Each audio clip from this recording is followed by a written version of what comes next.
Alright, so I figured I was going to make a little video today, and we're going to use this bike. This is my 2014 CRF 250R. The reason why we're using this bike is because it's the only one together right now that I have.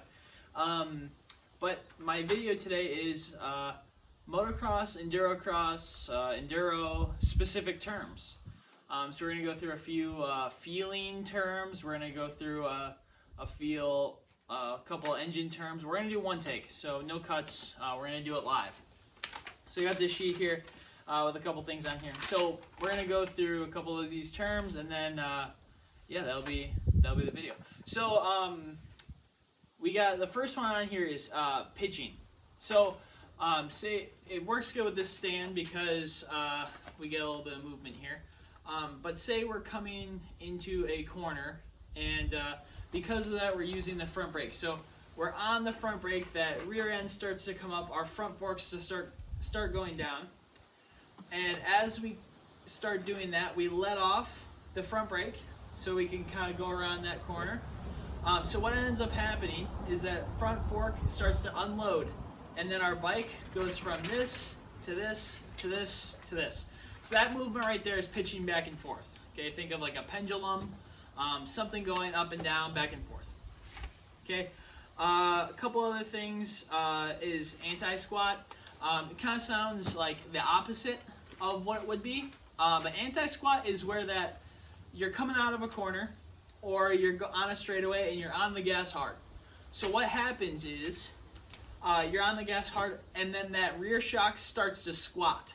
So you'll start going like this, and you'll be coming out of that corner. So that's called anti-squat. I'm not sure why it's called anti-squat. I really don't know. Maybe because the front end's high, but that's called anti-squat. With that, a couple things for setup we can do is adjust the rear shock, high speed, low speed compression, and rebound. Same with the front forks with compression and rebound. We'll get to that in a second. So with that we have diving. So that's again with that front fork. It's part of that pitching feeling. So when we come into a corner, and that dive feeling is when the front forks are maybe a little too soft, maybe not enough rebound, and what ends up happening is they kind of go down too far in the stroke, and we feel like we're nose end low or rear end high. So some other things with that, on the other end, we can have packing. So say you're going through some acceleration bumps, or even like some big rollers, and what ends up happening is that rear shock will start to pack if we don't have enough rebound. So say you go over the first one, the shock goes from here to here, and then that shock goes from there to there, and then gets down from there. As I lose my sheet flying away from me, so I will have to make a cut. So I lied to you, we won't do it live, we'll make a cut. Alright, welcome back. Okay, I got my paper now.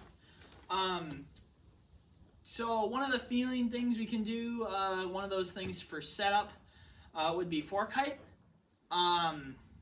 So these are set up flush, so that means it's really high up there, okay?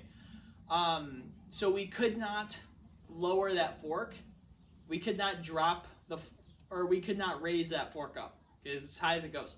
So if we were dropping the fork through, what we could do is drop that triple clamp down, and it would raise that fork up, or raise the front wheel up closer to the triple clamp. So basically it'd make the bike sit lower end on the front.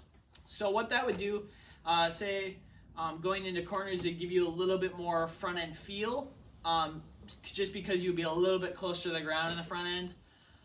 You could yeah, just feel a little bit more. If you were going to do the opposite, if we were going to be higher up on the triple clamp, drop the fork down, what would end up happening is you would feel a little bit more stability. You would have less feel in the front end. Maybe going through a corner, you'd feel like a pushing feeling, like it was trying to get away from you. That would happen. But there's a mix of both. You can kind of mess around with that feel. Opposite of that is sag. So that would be the height of which you sit on the bike of that rear shock. So normal is between 100 and 104. Some of the enduro guys will be 107, 110. But basically that is you sitting on the bike and the measurement between a spot on the rear fender, or some bikes have a little mark on it, and the axle down there. That's what that measurement is. Basically what that can feel like is your rear end's too low. It kind of feel like a chopper, like your hands are up high, your handlebars are high. If your rear end's too high, again, it can kind of create that pitching feeling or that diving feeling with the front end. Or like, again, if it's low, it can kind of feel packing. So the sag and fork height kind of deal with some of the stuff we've already talked about. To kind of mitigate some of that stuff is our compression and rebound, and high speed, low speed compression and rebound for our rear shock. So I'm not going to tell you what all of it does. Maybe that'll be a later video, but I'll tell you where it's at. So compression on like most bikes, so KYB and Showa forks, are on the top. So top of both front forks. And rebound is going to be on the bottom. So it's going to be underneath that fork lug. It's going to take like a flathead screwdriver, and you'll hear the terms in and out. So you'll, like, in will be to the right and out will be to the left. So that's all we're going to go into. All right, we're going to insert a little clip here. This is like literally right after I filmed that video. It got really hot, so I had to take off the hoodie. One thing I did want to mention, I did mess up because on my sheet I had it wrong. High speed in the rear shock here.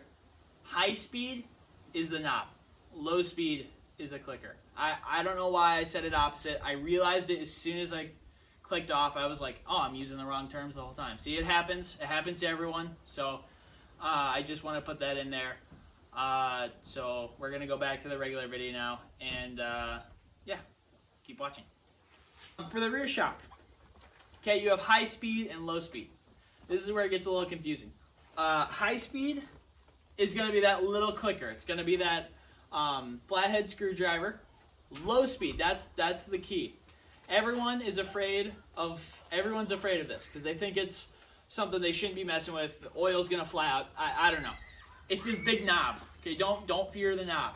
Okay, that will change. It's almost like a secondary sag almost. So, and kids are gonna be screaming while we're doing this. So, it's almost like a secondary sag, but like say while you're moving. Think of it more like that. Kind of reflects some of that packing feeling in the rear end. You can kind of mitigate some of that with that that adjustment. And the rebound for the rear shock is also on the bottom. It's going to be one of those flathead screwdrivers. So now that we kind of went over the feelings and terms that you might hear on the motocross track, the enduro loop, the dual sport, whatever it is, whatever riding you are, ABCs of motocross, ABCs of dirt bikes. We'll talk about some other feelings you can have. So like head shake, is almost like stability. So this kind of goes back. Everything has an equal and opposite reaction. So say we go too low on the front forks, we drop those front forks through, and our front end's really low. Well, we're going to get head shake. It's going to be back and forth when we're high speeds. So one way we can kind of mitigate that is kind of, again, go the opposite way. But, so we'll get some stability back. But the feeling that we'll get is like that head shake. So that will be when that kind of swaps back and forth. All right. Some other feelings are deflection. That might be you might not have enough dampening, or your rebound's too quick. So, or too soft. Depends on your where you're riding. So what ends up happening is you'll go over, say, like a root, and you hit a root, and it'll almost bounce off the first one and then bounce off something else. That's kind of deflection. It's not soaking up those bumps as well as you would want it to. And then yeah, so that's a bunch of like feelings. So now we'll talk about motor characteristic. This is a 250, so it's not the biggest and the baddest, but it's a good bike to feel these things because you're not going to get away from it. It's not going to get away from you. You're not going to fall off the back of it, but we can still feel these things. So low end, or front side, people call it, would be that feeling when you that torque feeling. Say when you're coming out of a corner and you're just trying to give it that throttle and get on it, and you almost feel that like it's that tight feeling like in that corner, and then you're just trying to roll onto the power. That's that low end. So some bikes have less low end feeling. Some bikes have more low end feeling. Two different types of bikes. Again, this is a 250 4-stroke, so this will have a little bit more low end, say, compared to like a 125. All right. Free feeling in the engine. So there's free feeling on revving, and then there's free feeling on like decel. So two different feelings there. Free feeling revving would be how quick that engine's gonna like spool up. Okay, so if you're in a car, it's like a turbo. Think of like if you push on the gas and then it takes forever for that turbo to spool up to create power. So think of that. We sometimes with bikes will get on the gas and it'll take forever to get that power to the ground. Well, that would be that free feeling revving up. It doesn't have a free feeling. Some bikes are a little bit easier, a little snappier on the throttle, and get a stronger, a little bit faster up to speed. On the opposite side, so on decel, so you're off the gas, coming into a corner, slowing down, what ends up happening is you might feel like it slows down quicker, or you might feel like it slows down slower. Just the engine characteristic, not brakes. So that kind of goes into engine braking. So a 2-stroke doesn't have a lot of rotating mass with the crankshaft and all that stuff. So what you're going to end up feeling is it just kind of glides to a stop.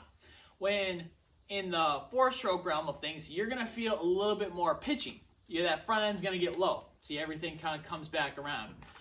So what ends up happening is that engine's trying to slow down the RPMs. It's got that a lot of rotating mass, so it's slowing down. It's kind of bringing that whole bike forward, and that's what engine braking is. So there's a lot of things going on. You could watch this video a couple times. I recommend you go watch other people's videos. I recommend you go ride your dirt bike, try to feel these things, and then you tell your friend, oh, you know what, I got pitching going on, I got squat going on, anti-squat going on, I got packing, I got head shake. I recommend you go try to feel these things, because that's going to make you so much better on a dirt bike. If you know how you're feeling, than if you're just going in blind saying, oh, I love my dirt bike. It feels great. Try to go feel these things. If you don't feel these things, maybe you got the bike set up. Maybe you got it perfect. But I recommend going to watch these things, or going to look at these things. All right, thank you guys for watching.